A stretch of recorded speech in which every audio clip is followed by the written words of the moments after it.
오늘도 주님의 말씀을 통해 하나님 나라를 누리는 복된 성도들 되시기를 주님의 이름으로 축원합니다. 우리가 요즘에 지금 아브라함에 대해서 계속 말씀을 보고 있는데요. 아브라함은 믿음의 조상이라고 우리가 말을 하죠. 그래서 로마서에 보면 아브라함에 대해서 이렇게 기록해 놓고 있어요. 우리 한번 같이 읽어보겠습니다. 로마서 4장 18절부터 22절입니다. 아브라함이 바랄 수 없는 중에 바라고 믿었으니 이는 내 후손이 이가 되리라 하신 말씀대로 많은 민족의 조상이 되게 하려 하심이라. 그가 100세나 되어 자기 몸이 죽은 것 같고 사라의 태가 죽은 것 같음을 알고도 믿음이 약하여지지 아니하고 믿음이 없어 하나님의 약속을 의심하지 않고 믿음으로 견고하여져서 하나님께 영광을 돌리며 약속하신 그것을 또한 능히 이루실 줄 확신하였으니 그러므로 그것이 그에게 의로 여겨졌느니라. 아멘. 아브라함의 믿음이 흔들리지 않았다, 이렇게 말을 해주고 있죠. 그러나 사실상 우리가 지금 아브라함의 그 일대기를 쭉 보아보면서 느끼는 건 로마서에서 평가되어 있고 기록되어 있는 아브라함의 모습처럼 아브라함이 그렇게 믿음이 탁월한 사람은 아니었어요. 믿음이 완벽한 사람은 아니었어요. 여기는 보면 로마서 4장 19절에는 그가 100세나 되어 자기 몸이 죽은 것 같고 사라의 태가 죽은 것 같음을 알고도 믿음이 약하여지지 아니하고 이렇게 말하죠.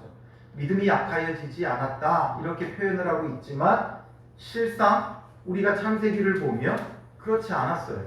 아브라함은 믿음으로 기다리지 못했고 그래서 엘리에셀을 자기의 종을 자기의 후사로 세우려고 했었죠. 그리고 그 다음에 그 기다리다가 안 되니까 그 다음엔 어떻게 해요? 사레의 여종 하갈을 통해서 후사를 낳죠. 그리고 이스마엘을 낳고 이스마엘을 자기의 후사로 삼으려고 했었어요. 그리고 오늘 본문에도 보면 믿음이 또 흔들리면서 이스마엘을 내세우는 아브라함의 모습을 오늘 우리가 보게 돼요. 그럼 왜 이것과 이 모습이 다르냐라는 거죠. 창세기에 기록된 아브라함의 모습은 믿음이 완벽한 사람이 아니었어요. 그러나 로마서에 기록되어 있는 아브라함은 온전한 믿음의 사람인 것처럼 기록되고 있어요. 어떤 차이에서 나오냐 하면 믿음이라는 건 한순간에 이루어진다거나 처음부터 좋은 믿음으로 시작하는 게 아니라는 거예요. 믿음은 자라가게 되어 있어요. 성장해 가는 거예요. 완전해져 가는 거예요. 그래서 창세기는 아브라함의 믿음의 그 과정을 보여주고 있는 것이고 로마서에서는 그렇게 해서 완성된 아브라함의 믿음을 말해주고 있는 거죠. 그래서 오늘 우리도 마찬가지예요. 우리가 믿음이 있는 것 같지만 믿음은 자라가는 과정이에요. 우리가 신앙이 어떻게 된다고 완성되는 게 아니에요. 새신자 교육을 마쳤다고 신앙이 완성되는 것도 아니고 제자 훈련을 받았다고 신앙이 완성되는 것도 아니에요. 교회에서 어떤 직분을 받고 심지어 전도사가 되고 목사가 되었다고 해도 그 믿음이 완성된 게 아니에요. 우리는 주님 앞에 가는 그날까지 우리의 믿음은 완성되어져 가는 거죠. 온전해져 가는 거예요. 그래서 믿음은, 신앙은 늘 여정, 걸음이라는 걸 우리가 잊지 말아야 돼요. 그래서 하나님께서 이렇게 아브라함의 그 여정 가운데 훈련시켜 믿음을 성장시키는 거예요. 하나님의 그 신앙 훈련의 목표가 뭐예요? 오늘 본문은 15절부터 읽었지만 창세기 17장 1절이 하나님의 목표예요. 아브라함의 믿음이 어떤 믿음이 되어야 하는지 그거에 대한 목표, 하나님의 교육의 목표가 바로 17장 1절이죠. 우리 같이 읽어보겠습니다. 아브라함이 99세 때에 여호와께서 아브라함에게 나타나서 그에게 이르시되 나는 전능한 하나님이라 너는 내 앞에서 행하여 완전하라. 하나님의 교육 목표는 하나님이 전능한 하나님이시는 것을 우리가 알고 그러므로 그 하나님 앞에 완전하여지는 거예요. 이 두 가지 하나님께서 우리의 신앙을 훈련시키는, 교육시키는 그 목표는 이 두 가지. 하나님이 전능하신 하나님이라는 것과 그 다음에 우리는 그 앞에 행하여 완전해지는 것. 이 두 가지가 목표예요. 이 창세기는 처음 누구를 향해 썼다 그랬어요? 출애굽한 이스라엘 백성을 위해 쓴 거죠. 그래서 출애굽한 이스라엘 백성이 광야를 향해 가나안 땅에 나아갈 때 광야 40년 동안 훈련받아요. 그 훈련을 통해 하나님께서 그들에게 그 훈련을 통해 이루고자 했던 그들의 모습도 이거라는 거죠. 전능하신 하나님인 것을 깨닫는 거예요. 그래서 광야 속에서 아무것도 없고 정말 텅 빈 그 광야 속에서 전능한 하나님이 우리를 먹이고 입히고 돌보신다는 것을 깨닫게 하기 위한 거죠. 그래서 물이 없을 때 전능한 하나님께 물을 구하게 하신 거고, 먹을 게 없을 때 전능하신 하나님께 먹을 걸 구하게 하신 거예요.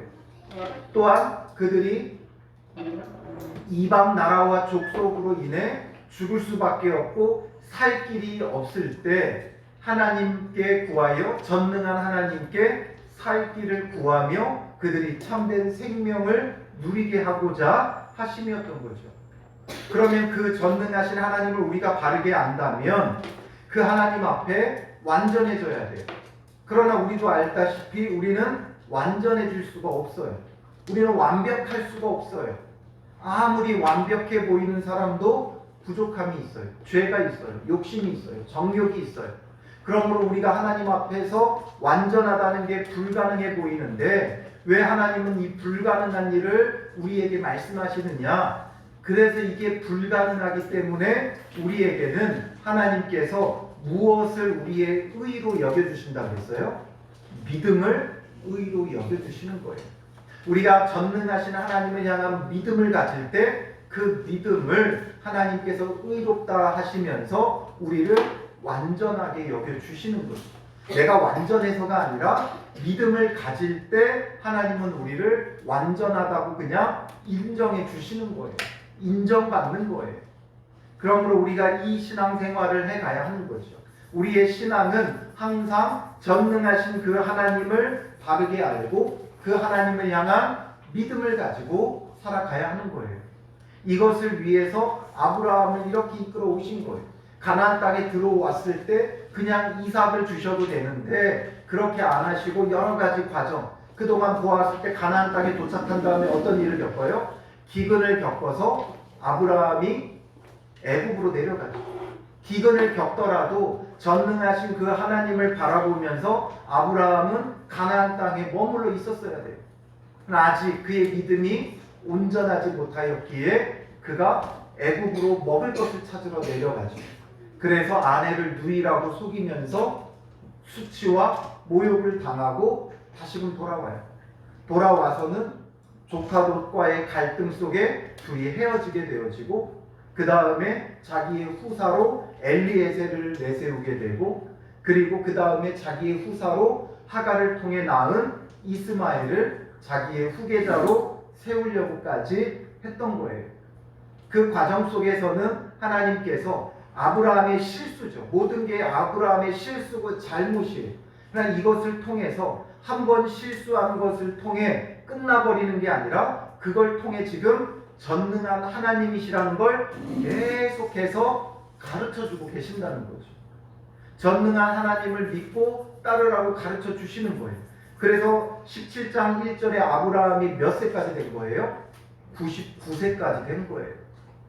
빨리 이 훈련이 마쳤으면 99세까지 안 갔겠죠. 아브라함이 빨리 성장하지 못했어요. 99세에 이르러서야 이제 전능한 하나님밖에 없는 처지에 놓이게 되는 거죠. 99세의 나이에 이제 무엇을 할 수 있겠어요? 무엇을 이루어갈 수 있겠어요? 자기의 그 식솔들을 자기가 어떻게 일해서 먹여 살릴 수 있겠어요?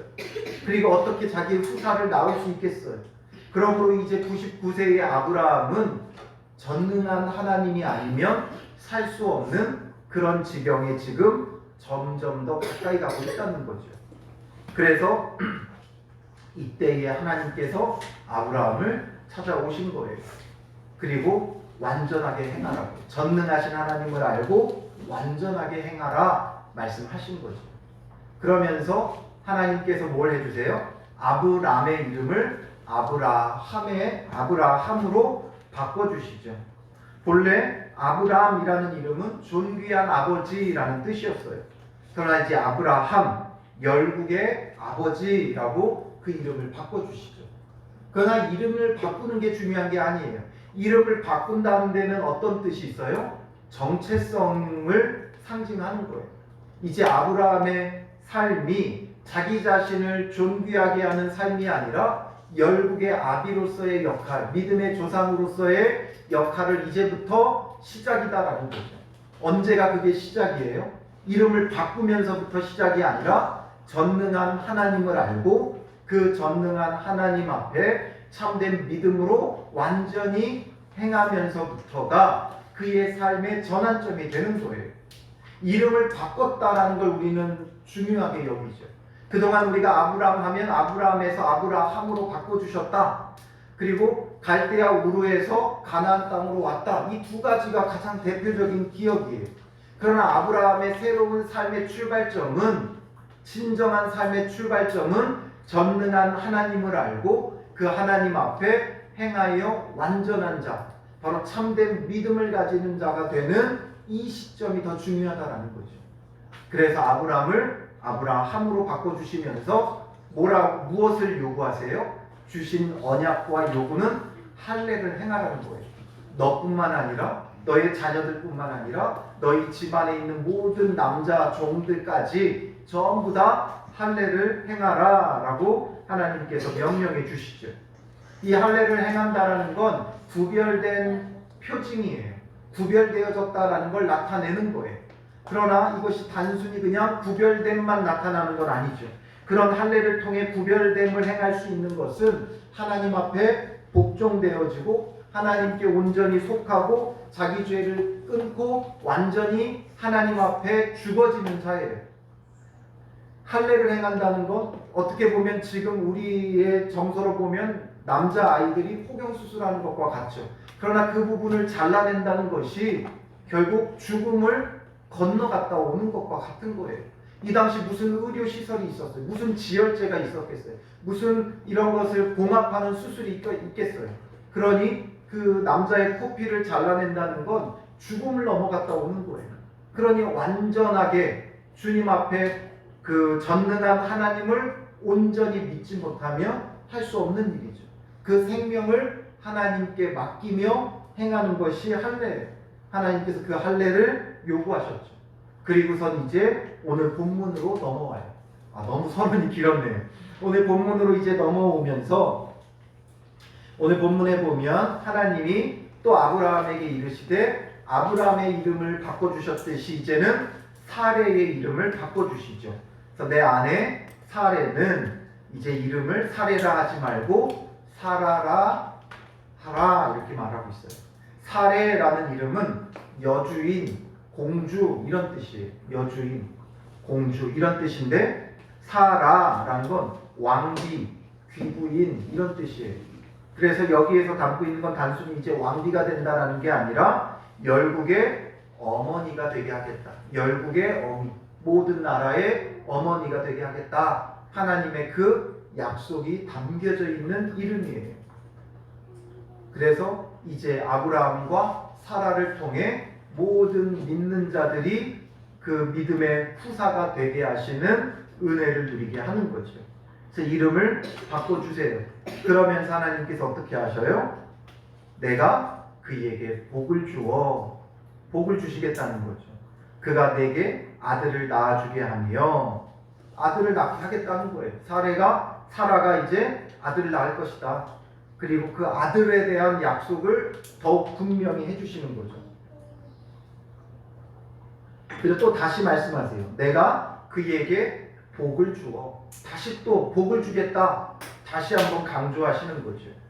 그를 여러 나라의 어머니가 되게 하리니 민족의 여러 왕이 그에게서 나리라.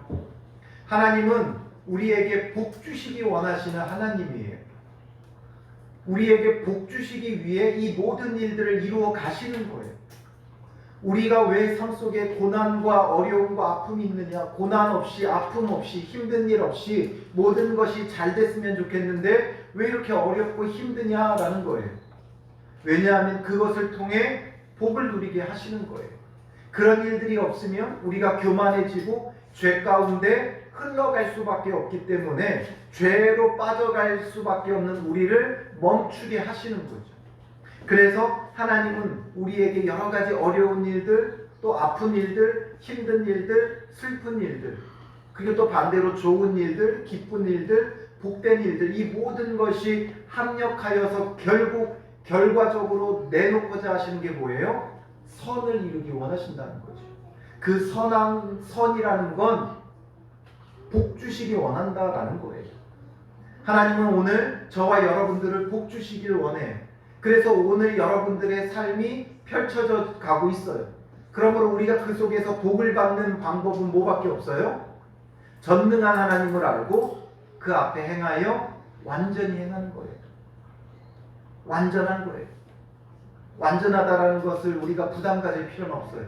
완전하라, 그건 뭐라는 거예요? 전능한 하나님을 향한 믿음을 가지라는 거죠. 환경과 처지에 억눌리지 말고, 이래서 안 되고 저래서 안 되고 환경과 여건 때문에 낙심하지 말고 늘 전능한 하나님을 바라보라는 거죠. 그때 하나님은 우리에게 복을 주시는 거예요. 그런데 아브라함이 어떻게 해요? 17절에 보면 아브라함이 엎드려 웃으며 마음속으로 이렇게 말했다는 게 아니라 마음속으로, 아브라함의 마음의 소리죠. 우리도 그런 표현 많이 해요. 마음의 소리. 아브라함의 지금 마음의 소리 우리는 들을 수 있어요. 뭐라고 지금 마음의 소리가 들리고 있어요? 100세 된 사람이 어찌 자식을 낳을까? 사라는 90세니 어찌 출산하리요? 말하죠. 자기의 환경과 처지는 아이를 낳을 지금 때가 아니라는 거예요. 벌써 지금 내가 100세나 되었고 내 아내는 90세다.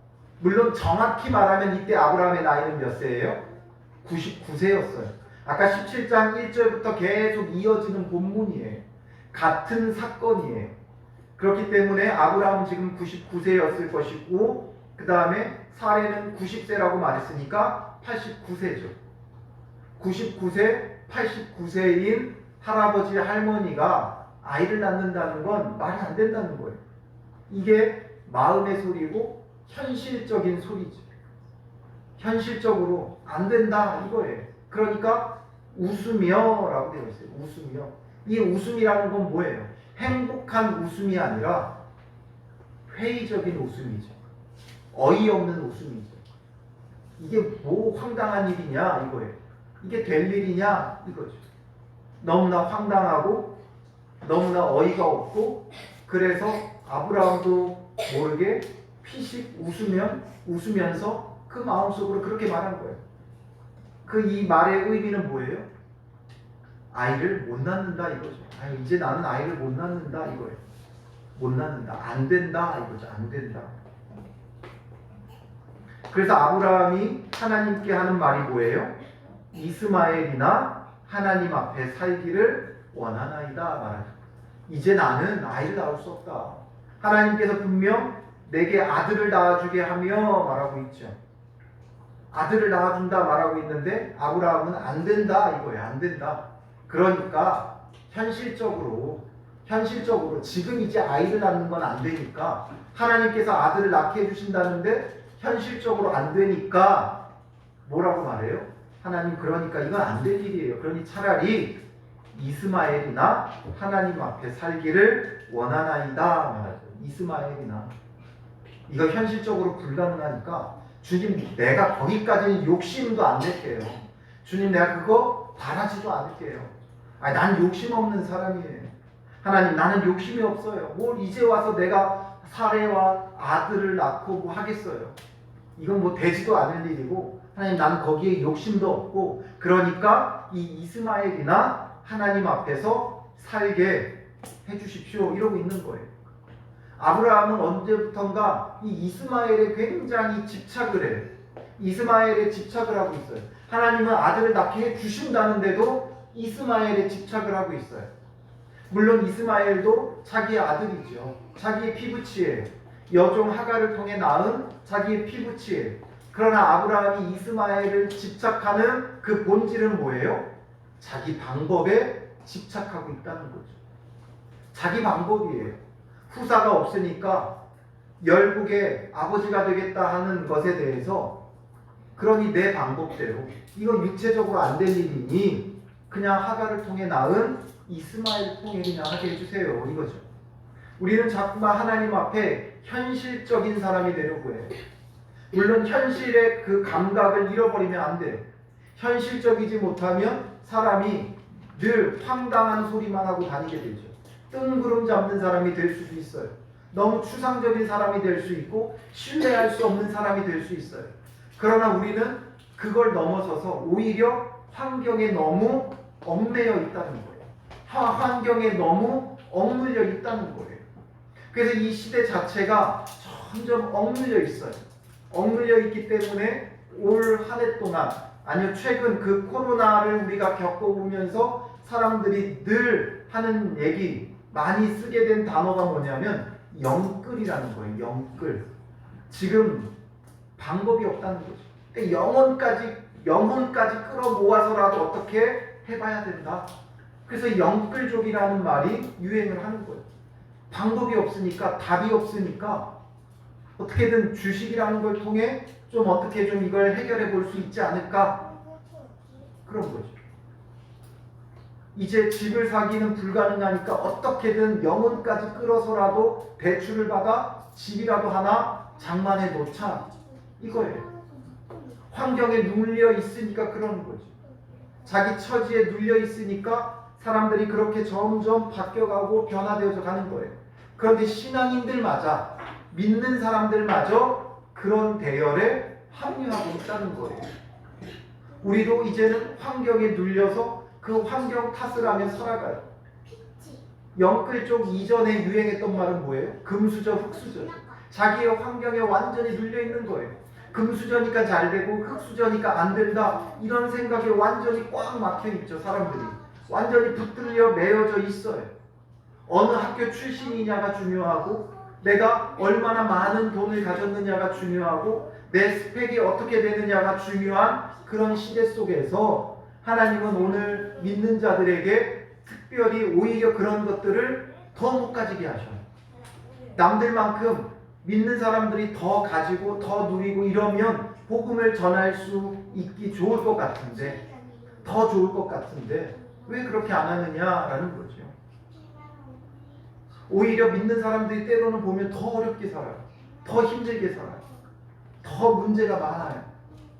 더 많이 눈물을 흘리며 살아가요. 왜 그러하겠어요? 전능한 하나님에 대해 우리에게 가르쳐 주려고 하는 거예요.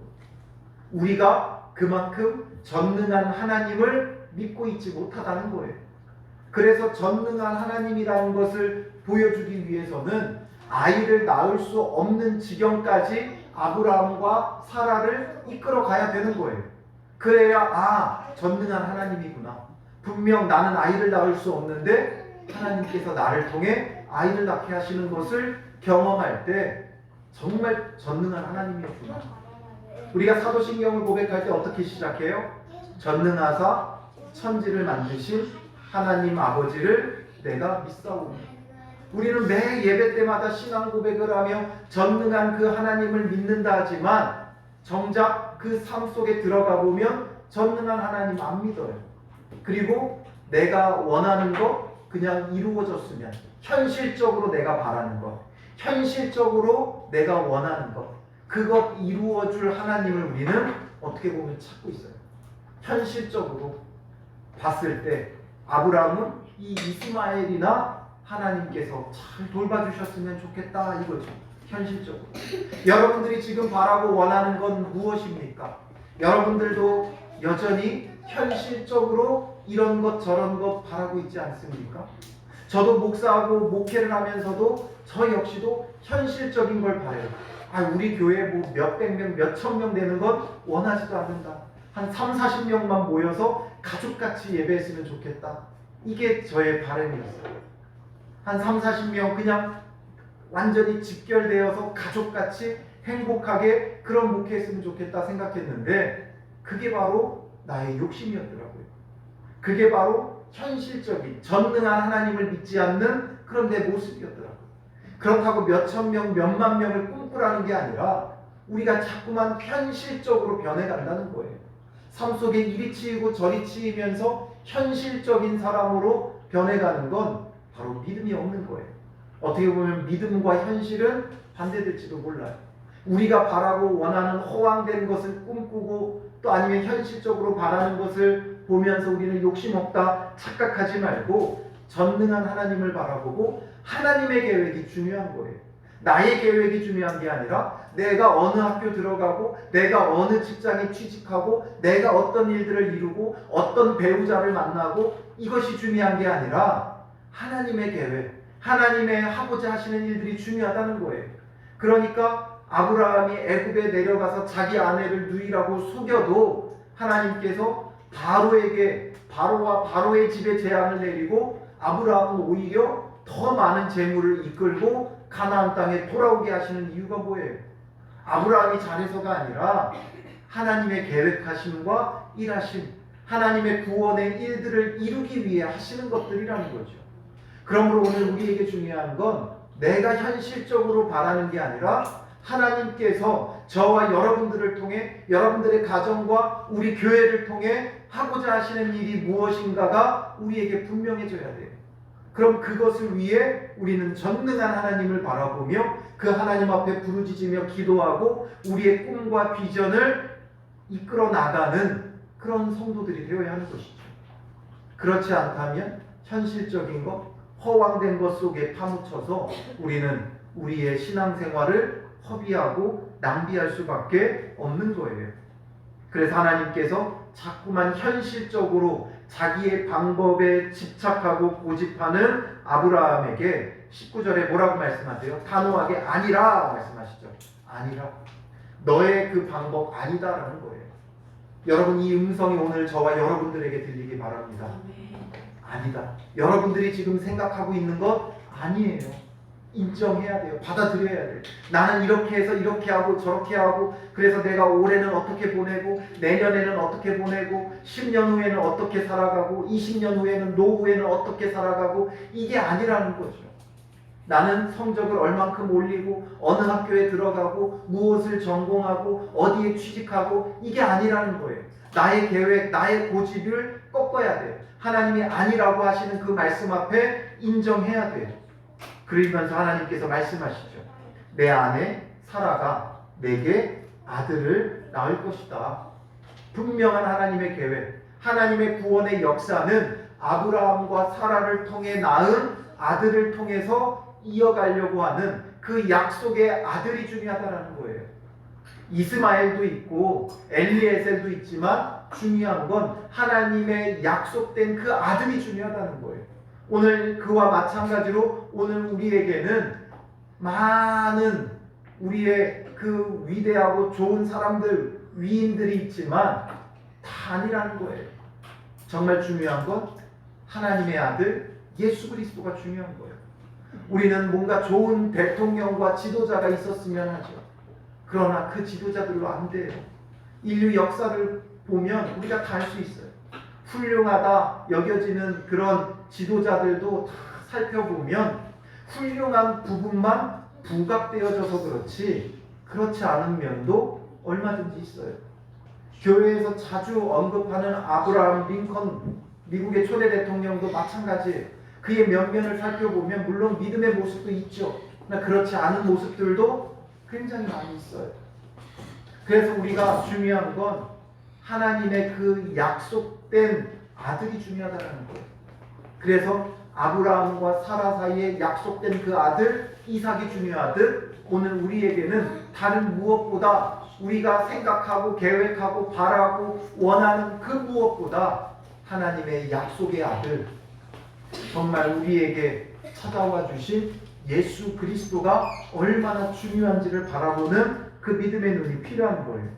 그래서 아브라함의 계획 아니다. 사라가 아들 낳을 것이다 하면서 세 가지로 그것을 약속해줘요. 첫 번째는 너는 그 이름을 이삭이라 하라. 이름을 분명하게 정해주시죠. 이삭이라 하라. 이게 첫 번째예요. 이삭이라 하라. 이삭이라는 이름의 뜻은 웃다라는 말에서 온 거예요. 그러니까 이게 굉장히 의미가 있죠. 아브라함이 웃었어요. 왜 웃었어요? 어이가 없어서. 안 될 일이라고 해서 웃었어요. 그리고 이제 다음 본문으로 넘어가면 또 누가 웃어요? 사라가 이제 웃어요. 이렇게 웃어요. 웃을 수밖에 없는, 어이없어서 웃을 수밖에 없는 그런 상황을 하나님은 정말 기쁨의 웃음이 되게 하시는 거예요. 하나님이 우리 안에 갖고 계신 그 계획들을 우리가 깨달으면 참 어이없을 수 있어요. 나는 그럴 사람이 아닌데, 내가 그런 일들을 이루어갈 사람이 아닌데 여겨질 거예요. 지금 내 처지는 나는 정말 보잘것없는데 어떻게 그런 일들을 할까? 정말 어이없어서 웃을 수밖에 없죠. 그러나 하나님께서, 전능한 하나님께서 그 일은 이루시는 일들을 보면 우리의 어이없었던 웃음이 기쁨의 웃음, 탄식이 우리의 그 말도 안 된다는 탄식이 환호성으로 변화되어지는 것을 우리가 보게 되는 거예요. 그러니 어이없어서 웃었지만 정말 행복한 웃음이 되게 하시는 하나님이시다라는 걸 우리가 알 수 있죠. 그래서 내가 그와 내 언약을 세우리니 그의 후손에게 영원한 언약이 되리라. 그를 통해서만 하겠다라는 거예요. 이스마엘도 아니고 엘리에셀도 아니고 오직 이삭을 통해서만 하나님의 영원한 언약을 이루어 가겠다 말씀하시죠. 그리고 두 번째로 이스마엘에 대하여는 내가 내 말을 들었나니 하면서 두 번째죠. 그거 걱정하지 말아라. 이스마엘에 대해서는 걱정하지 말아라. 이스마엘은 이스마엘대로 복을 주어 매우 크게 생육하고 번성하게 할지라. 그가 12두령을 낳으리니 내가 그를 큰 나라가 되게 하려니와. 이스마엘에 대한 염려하지 말라는 거예요. 그것도 하나님께서 해결하시겠다는 거예요. 우리가 주님의 그 말씀을 붙잡고 무언가를 하려고 하면 걱정되는 게 많이 있죠. 자녀들의 문제, 또 부모님에 대한 문제, 이런 것들 때문에 마음에 걸려서 못할 때가 많아요. 걱정하지 말라는 거예요. 그 문제는 하나님이 책임져 주시겠다는 거죠. 이스마엘 걱정하지 말아라. 하나님이 책임져 줄 테니까 너에게 중요한 약속된 아들 이삭을 낳고 그를 통해 하나님의 영원한 언약을 이루어가는 그 일들을 바라보라 말씀하는 거죠. 그리고 세 번째는 뭐예요? 내 언약은 내가 내년 이 시기에 사라가 내게 낳을 이삭과 세우리라. 이 시기 때를 알려주시죠.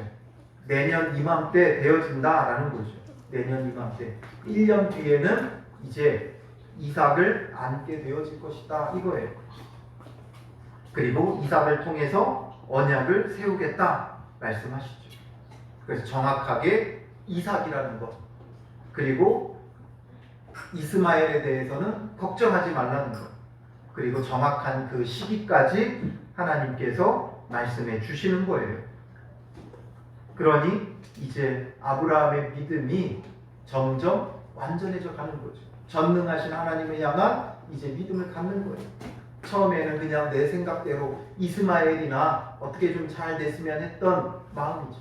아브라함이 뭐 내가 큰 열국의 아버지, 뭐 믿음의 조사, 저는 그런 거 관심 없어요. 그냥 제 아들 이스마엘이나 잘 살았으면 좋겠습니다. 이 마음이었는데 하나님은 그것을 넘어서 이삭이다. 너는 열국의 아버지가 되고 너의 아내는 열국의 어머니가 될 것이다. 그러니까 웃을 수밖에 없는 거죠. 어이가 없어서 웃을 수밖에 없는 거죠. 지금 나는 아들 하나 없는데 뭔 열국의 아버지냐. 누구에게 말하기 부끄러운 거죠. 비웃을까봐. 하나님이 우리에게 주시는 비전이 그래요. 누구에게 말하기 부끄러울 정도로 하나님은 크고 놀라운 계획을 갖고 계셔요. 그러니 우리가 그걸 깨닫고 전능한 하나님을 믿고 따르는 것이 중요하죠. 그래서 이제 아브라함이 어떻게 해요? 하나님께서 명령하신 대로 23절에 보면 아브라함이 하나님이 자기에게 말씀하신 대로 할례를 시행하는 거예요. 이 날에 그 아들 이스마엘과 집에서 태어난 모든 자와 돈으로 산 모든 자 곧 아브라함의 집 사람 중 모든 남자를 데려다가 그 포피를 베었으니 이 날에 그냥 전부 다 할례를 시행해. 그래서 이때 아브라함이 포피를 벤 때 나이가 99세였고 이스마엘이 13세였어요. 정확하게 언제였다라는 것까지 보여주죠. 여기서 중요한 건 이날에라는 거예요. 이날에. 아브라함은 하나님 앞에 즉각적으로 순종하는 사람이에요. 여러 가지 실수와 불신앙의 모습도 보여주지만 하나님의 말씀 앞에는 즉각적으로 반응해요. 가나안 땅으로 가라, 내게 보여줄 땅으로 가라 하면 아브라함은 갔어요. 지체하지 않았어요. 사실상 갈대아 우르에서 그 가족을 이끌고 나온 건 누구였어요? 아브라함이 아니라 아브라함의 아버지 데라였어요. 그러나 데라는 어떻게 해요? 가나안 땅까지 지체하지 않고 간 게 아니라 하란에 와서 지체해버렸어요. 그래서 데라는 하란에서 죽죠. 그리고 아브라함이 이제 조카 롯과 아내 사레를 데리고 가나안 땅으로 온 거예요. 하나님께서 내게 보여줄 땅으로 가라 하니까 간 거예요. 어딘지도 모르고 간 거예요. 아브라함은 늘 즉각적인 순종이에요. 이렇게 오늘도 믿을 수 없었고 그래서 고작 이스마엘이나 잘 살았으면 했던 그 마음밖에 없었는데 하나님께서 이렇게 말씀하시니까 그냥 즉각적으로 순종하며 할례를 시행하는 거죠. 할례를 행하는 건 죽음을 넘나드는 사건이에요. 하나님 앞에 구별된 백성이 되는 거예요. 죄에 대해서 죽어지고 이제 하나님 앞에 살겠다는 그 각오와 다짐이 있는 거예요. 그런 이렇게 즉각적으로 반응하죠. 오늘 우리에게도 중요한 건 이거예요. 아, 지금은 내가 99세니까 갑자기 일을 했을 때 내가 어떤 일이 벌어질지 몰라. 그러니 충분히 준비하자. 뭔가 그 당시 나름대로의 어떤 의학적인 준비를 마치고 다 갖춰놓고 어떤 불시에 어떤 일이 벌어질 것을 다 예비해놓고 하는 게 아니라 말씀이 떨어진 그날 이 날에 그냥 이 날에 그대로 행하는 거예요. 말씀하셨으니까 말씀대로 즉각적으로 반응해야 돼요. 우리는 늘 미루죠. 아, 이제 이 일만 끝나면 이번 주 지나고 또 급한 불 꺼놓고 시험만 끝나고 또 뭐 이것만 지나면 이렇게 자꾸 미뤄요. 뭔가 더 좋은 때를 찾는다라고 하지만 우리가 이렇게 미루다 보면 결코 순종치 못해요. 그러니 신앙은 바로 즉각적으로 반응해야 돼요. 아, 내가 이제 다음 주부터는 말씀 묵상해야 되겠다. 아니에요. 놓쳤으면 놓친 대로 그냥 그날부터 시작하는 거예요. 그 순간부터 하는 거예요. 미루고 다음부터 처음부터 다시 해야지 이러다 보면 결코 못해요. 그래서 매일매일 우리가 말씀 붙잡고 순종하며 살아가는 믿음의 사람이 되어져야 돼요. 아브라함은 늘 즉각적으로 반응했다는 거예요. 그 아들 나중에 이삭을 바치라고 할 때 어떻게 해요? 마지못해 어쩔 수 없어 간 게 아니라 그 다음날 아침 일찍이 일어나 준비하고 출발하죠. 이게 바로 아브라함이에요. 그의 여러 가지 실수투성이의 모습도 있지만 그가 믿음의 사람이 된 데는 이런 즉각적인 반응, 전능한 하나님을 향한 믿음에서 나오는 즉각적 반응, 이게 중요하다는 거죠. 그래서 오늘 우리가 이 말씀을 통해 깨달은 바대로 이제 현실적으로 여러분들이 바라던 것을 내려놓고 하나님이 말씀하시는 것을 바라보세요. 하나님이 약속하신 바를 바라보세요. 나를 향한 하나님의 선하신 계획과 인도하심이 무엇인지를 찾고 구하세요. 마냥 뭐 어떤 선해 보이고 좋은 것을 꿈꾸지 말고 나를 향한 하나님의 계획하심을 늘 구하세요. 꿈과 비전은 어린아이들만 갖는 게 아니라 어른에 이르기까지 주님 부르시는 그날까지 우리는 꿈과 비전을 찾아가는 자가 되어줘야 돼요. 저는 제가 제 꿈을 이뤘다고 생각했어요. 어릴 적 꿈꿨던 목회자가 되는 게 꿈이었기 때문에 꿈을 이뤘다 생각했는데 그게 아니더라고요. 하나님은 제가 목회자가 되는 것 이게 중요한 게 아니었어요. 나를 통해 하고자 하시는 그 일들을 내가 이루어 가느냐라는 거예요. 그래서 저도 지금 계속해서 기도하는 건 하나님 나를 향한 하나님의 계획하심이 무엇입니까? 내가 주를 위하여 어디에 쓰임 받아야 합니까? 끊임없이 제 꿈과 비전을 놓고 기도하고 있어요.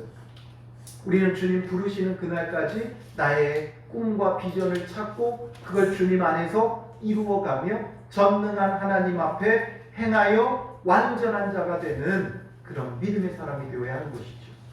그래서 우리가 이번 한 주간 살아가면서 이것을 놓고 기도하고 또 주님이 주시는 말씀대로 즉각적으로 순종하며 반응해서 정말 우리는 입에 올리기도 부끄러운 그런 정말 크고 원대한 하나님의 꿈과 비전을 가지고 이번 한 주간도 성실히 전능한 하나님을 믿고 따르는 그런 복된 믿음의 사람들 되시기를 주님의 이름으로 축원합니다. 기도하겠습니다. 살아계신 아버지 하나님, 우리는 원체 믿음 없고 연약한 존재라 그저 우리가 보기에 현실적으로 가능한 것들만 꿈꾸고 원하며 살아갑니다. 욕심 없다 생각했지만 욕심 없는 것이 아닌 믿음 없는 것이었음을 우리가 깨닫지 못하였사오니 주님, 우리의 이런 불신앙의 모습들을 용서하여 주시고 우리로 하여금 입술로만 고백하는 것이 아니라 전능한 하나님을 바르게 알게 하시고 또한 그 전능한 하나님을 믿음으로 즉각적으로 순종하며 나아가는 믿음의 사람들 되게 하여 주시옵소서. 전능한 하나님 앞에 우리가 어떤 존재인지를 깨닫게 하여 주시고 주님 없이는 살아갈 수 없는 존재임을 알고 날마다 주의 도우심을 구하며 주를 의지하고 의뢰하며 살아갈 수 있도록 인도하옵소서. 주님, 우리의 인생이 때로는 너무나 하찮고 보잘것없는 것처럼 보여지지만 우리가 스스로 우리 자신을 평가해 보기에 남들과 비교하며 연약함과 부족함을 느끼지만 이보다 중요한 것은 하나님께서 우리를 향한 어떠한 계획을 갖고 계시는지가 더 중요함을 오늘 말씀을 통해 또한 배웁니다. 하나님, 우리를 향한 주님의 계획하심이 무엇입니까? 입 밖에 내기에 부끄러울 정도로 크고 원대한 일들을 계획하고 계시는 주님이신 것을 깨닫사오니 주님, 우리로 하여금 주님의 뜻하신 바를 깨닫게 하시고 우리의 사명과 비전을 발견하여 하나님 앞에서 전능하신 그 하나님을 믿으며 하나님 뜻하신 바를 이루어감으로 하나님 나라를 이 땅에 이루어가는 복 있는 성도들 되게 하여 주시옵소서. 우리 가운데 주시는 참된 꿈과 비전이 우리 삶 속에 전능하신 하나님을 통해 이루어져감을 바라볼 수 있도록 인도하여 주시옵소서. 현실에 낙담하고 쓰러져 있는 성도들을 붙잡아 주시고 위로하여 주시고 일으켜 주셔서 참된 주의 꿈과 비전을 가지고 다시금 일어나 하나님 나라를 향해 나아가는 복된 성도들 되게 하여 주시옵소서.